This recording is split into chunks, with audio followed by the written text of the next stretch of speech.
Hari Sri Ganapatiye Namaha. I am in Haripad. Originally it seems it was called Haripad. In Malayalam, Hari means rice, Pad something like field or where it is laid out, rice is laid out for drying, or rice is harvested and kept for threshing and all that. So that is Haripad, that field.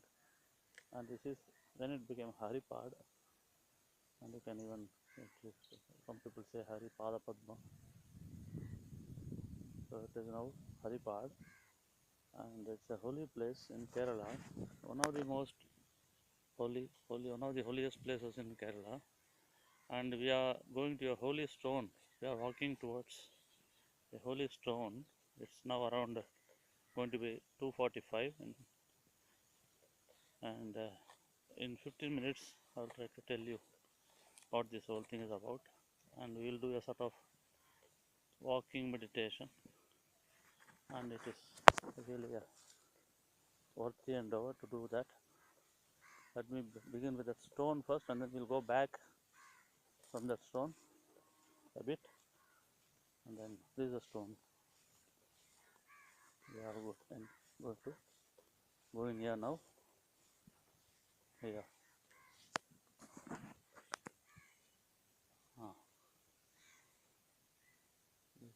Have a good look. Sri Ramakrishna Ashrama, Ramakrishna Mission Foundation laid 4/9/1912.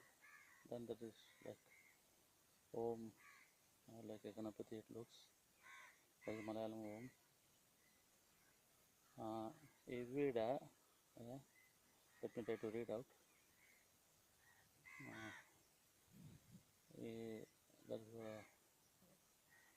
month, Malayalam month is given.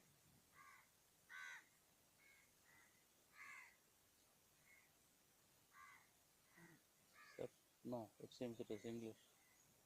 September 4. No, anyway,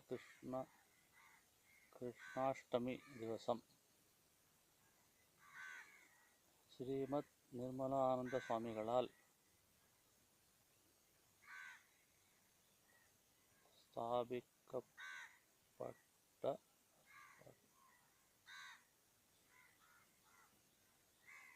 Sthabaka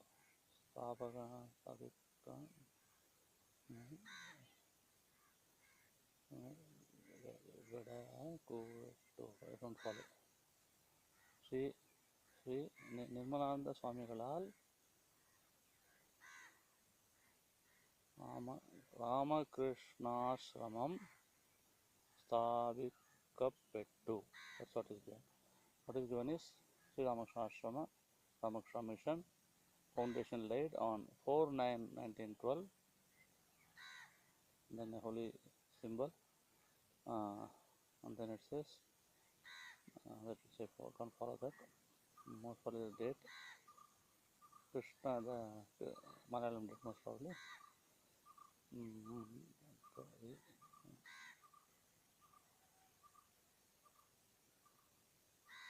No, don't follow. Anyway, it is on Krishnashtami day. Sri Ramakrishna Ashrama was established by Swami Nirmalananda. That's what it says. We'll take a bow,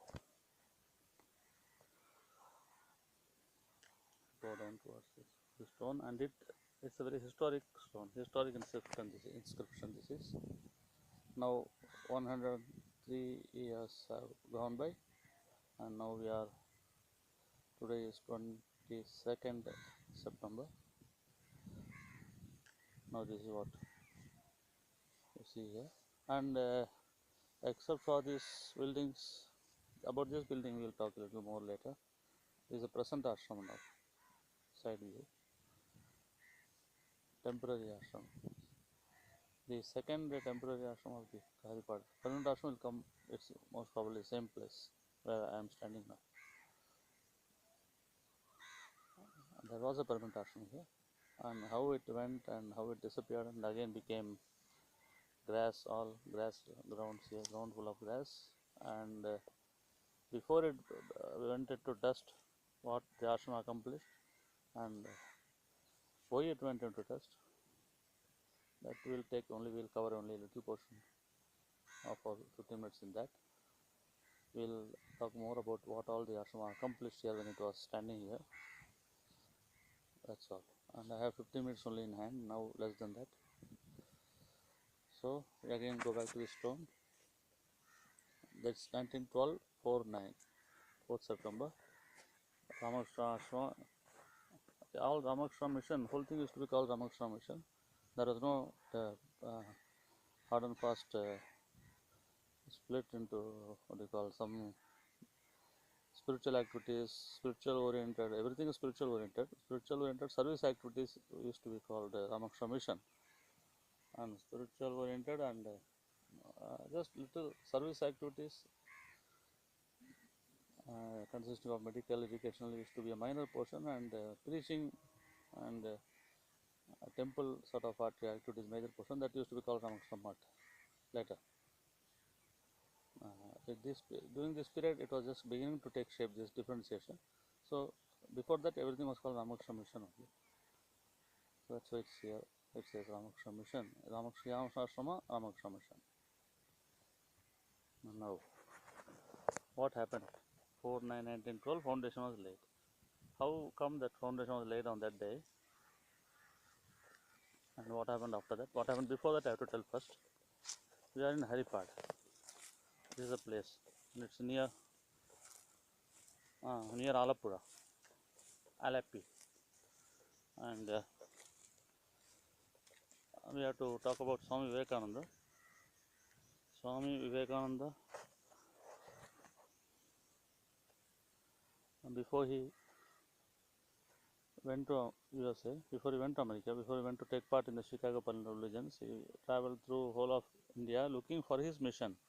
He knew that he had a mission, but Sri Ramakrishna told him that he is going to do a lot, he is going to shake the world, Narayan Sikhadeve, and not only here, outside also he will do Gare, and Bahare, like that.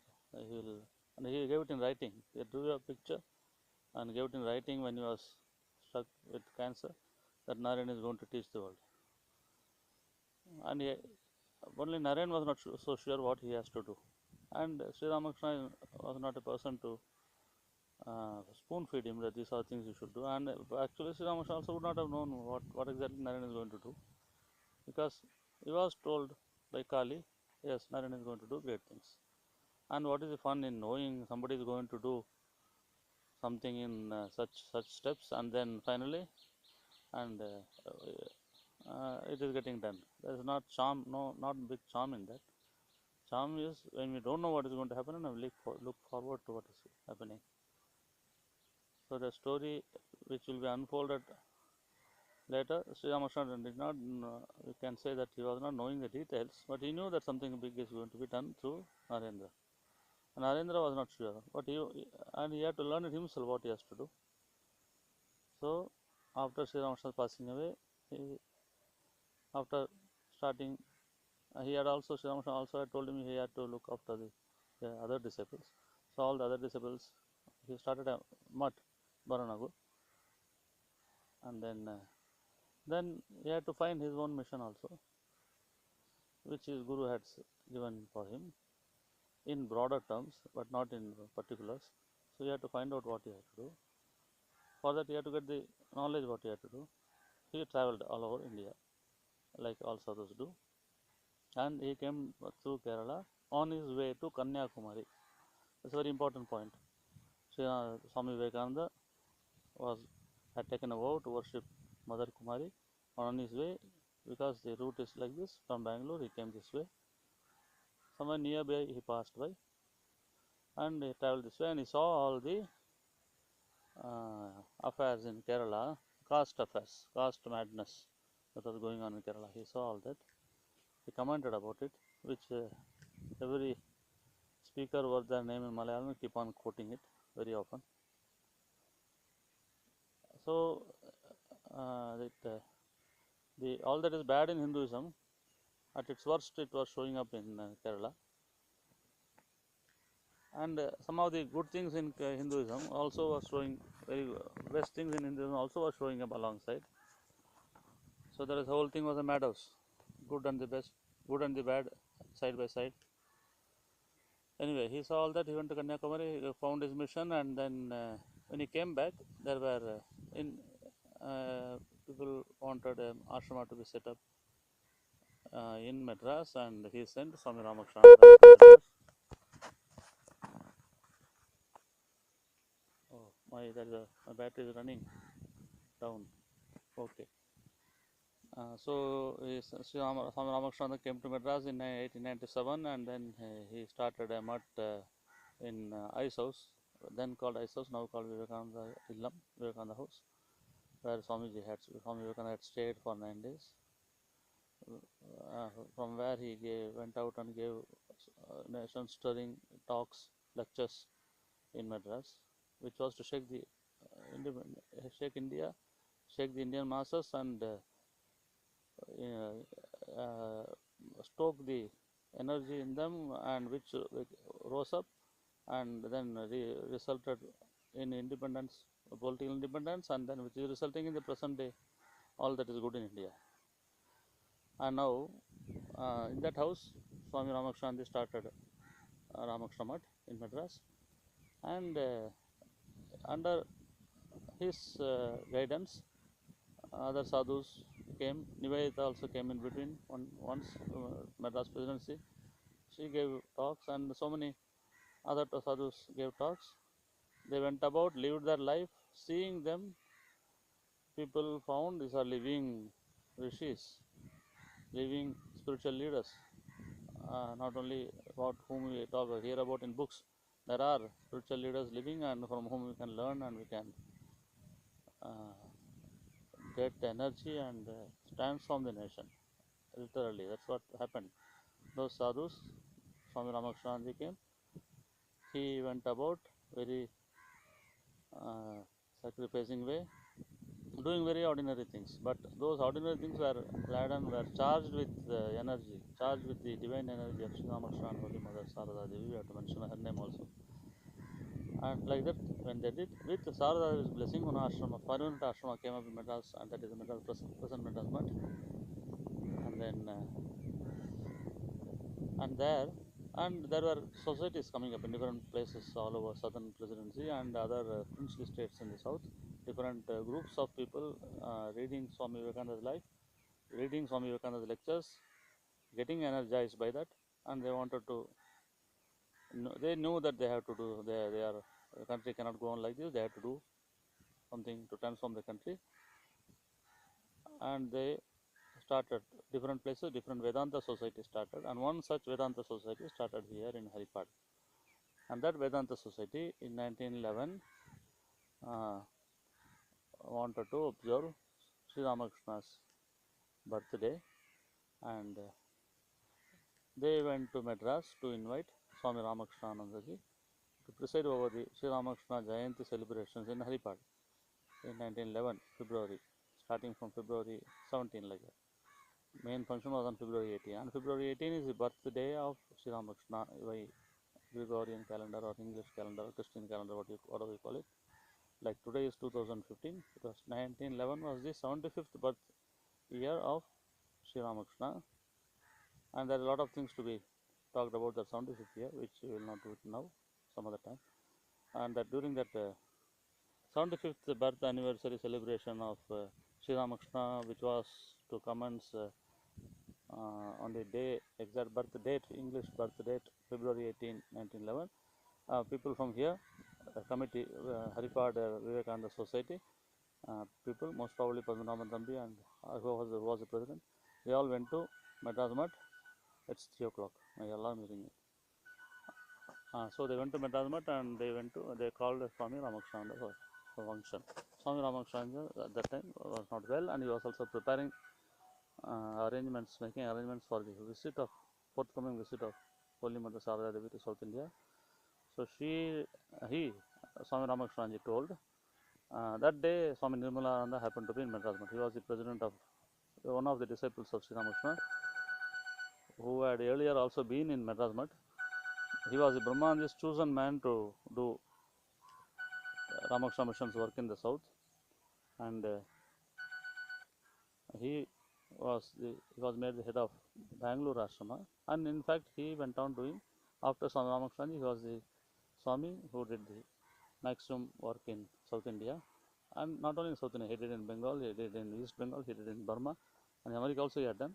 So that Swami Nirmalananda was in Madras that day, and Swami Ramakrishna told the devotees from Haripad to contact him and take him for the function. And Swami Nirmalananda agreed, and then he went back to Bangalore, and from there they wrote to him a formal letter, and the devotees also wrote to Swami Ramakrishna for a biodata to say something about Swami Nirmalananda. So, Swami Ramakrishna wrote, Swami Nirmalananda is a co-disciple of mine who took sannyasa from Swami Vivekananda. He was our president had sent him to America, and he was very successful in New York. He was in America. He started a center to there. So he was very successful there, and devotees there were not willing to take him, willing to send him, leave him America, but for the pressing regeneration of motherland, Swami Nirmalananda returned to India, from where, and he was in Chamba, he was in somewhere in North India doing tapasya, and he was there for some time. He did some good work also, great work also there, and then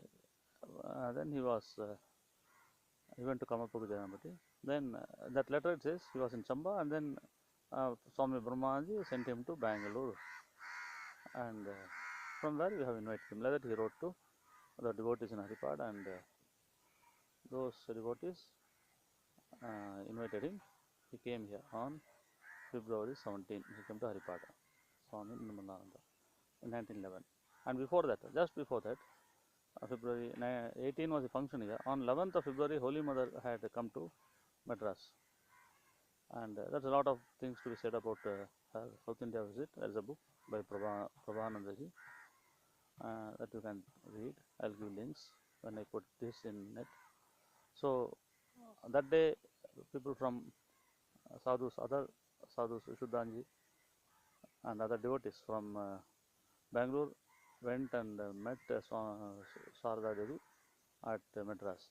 So we can conclude, we can very in ordinary course of things, it is always natural to ask about how is Tulasi. Mother would have surely asked, and must have surely asked. That's what our life goes in our order. And then Vishuddhanji must have said yes, he is fine, and he will be on has to prepare himself. He has to go on a visit to Haripad now in Travancore. So he will come afterwards, something like that. So the Haripad name, his visit here, all this had gone to the ears of most divine mother Sarada Devi, and she, with her blessing, she must have given her blessings, and so those blessings laden, Swami Nirmalananda reached here. The blessings reached here, you can say, having them. With that, he came here, and there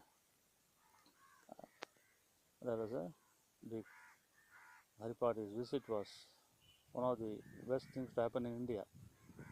Such a stir and such a impression it created in Kerala, and a result of that, 1911 it started, and ashrama has to be started here. People here felt, and ashrama was to be started in Tiruvalla too. The first foundation was in Tiruvalla, and the next foundation stone was laid here. But the ashrama was completed here first, and the opening was on 4/9/1912. First ashrama in Kerala, Ramakrishna ashrama. And here, this is the foundation. Just before that, there used to be an ashrama here. All this area used to cover a small, some 4-5 sadhus could live, and there is a prayer hall in which maybe some 100 people could sit, like that. Our regular middle class Kerala home of that day, like that it used to be. Kerala things are in not like in Tamil Nadu, big scale. It won't be. Here it generally are in compact, small scale. All houses and everything used to be, and there is a charm in that, glory in that. So an ashrama came up here, and people from all caste, from Brahmin to Paraya, whoever was interested in, whoever Swami Nirmana found fit to live a monastic life, he took them. And that was the, we say it very ordinary, very simply, I said it, but it was a great, unthinkable thing to have done here, and he did it here. And that itself created stir, and here nearby houses are there who have been witness to some of the when people sadhus here used to take people from all caste and go to temple, sometimes people used to throw cow dung on them, stones on them, and there are some of the people who were small boys at that time who had cow dung thrown on them. They are here now as old men here. I have seen one of them here. And the sadhus used to go on a procession to nearby temple, and all caste people used to go, uh, and they used to be sometimes stoned in this way. So that all here they were having a, after the temple opening next year, when there was a celebration here going on, all took food together. That itself was a great revolutionary thing. But after taking food, removing the, because people, this space was only for people were too many, and space only about less than half of them like that could take food. There had to be a second helping, second pangat. So leaves had to be taken out, and the hall had to be cleaned, and again people had to sit. Other people who have not taken food. Now who will take the leaves? People were not ready to take the Uchishta leaves.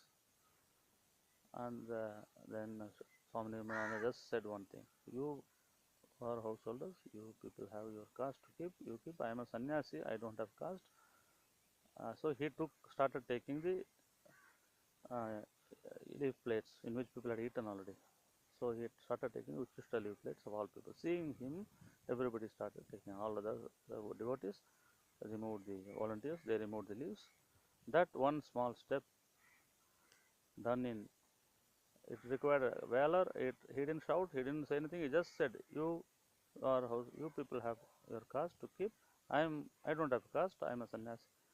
With that, he started taking the leaves, and that was the first and the great nail on the social madness that was happening in Kerala. Before that, Sri Narayana Guru had already started in 1905 that Arivipuram Shiva installation, and after that, this was the big shake-up of the system here. A shake-up done in a right spirit. It is not shake-up done like a iconoclast.